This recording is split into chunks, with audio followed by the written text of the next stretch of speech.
नमस्कार मित्रांनो, आज आपण पाहणार आहोत समूहदर्शक शब्द.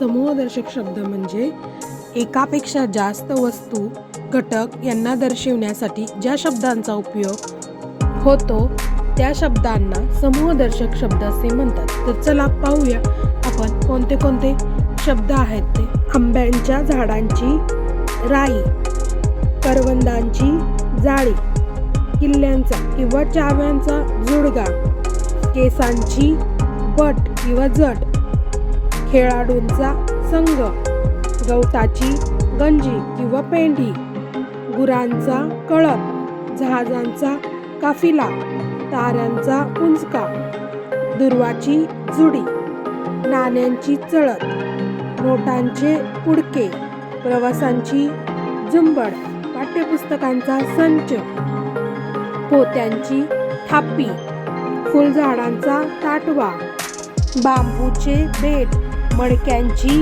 उतरंड, माणसांचा जमाव, मुंग्यांची रांग, पितांचा किंवा कलिंगडांचा ढीग, विमानांचा ताफा, हत्तीचा कळप, उंटांचा तांडा, काजूची किंवा माशांची गाथरचा झुपका किंवा पुंजका, केळ्याचा लोंगर किंवा घड, गवताचा भारा, द्राक्षांचा घड किंवा घोस, धान्यांची रास, नारळांचा ढीग, पक्ष्यांचा थवा, प्रश्नपत्रिकांचा संच, पालेभाज्यांची गड्डी किंवा जुडी, पुस्तकांचा किंवा वह्यांचा गठ्ठा, फळांचा घोस, फुलांचा गुच्छ, फुलांचे मंडळ, मुलांचा घोळका, मेंढ्यांचा कळप, लाकडाची किंवा उसाची मोळी,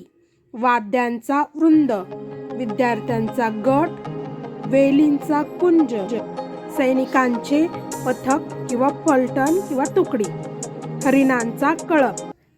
धन्यवाद. व्हिडिओ आवडल्यास लाईक करा, शेअर करा आणि चॅनलला सबस्क्राईब करा.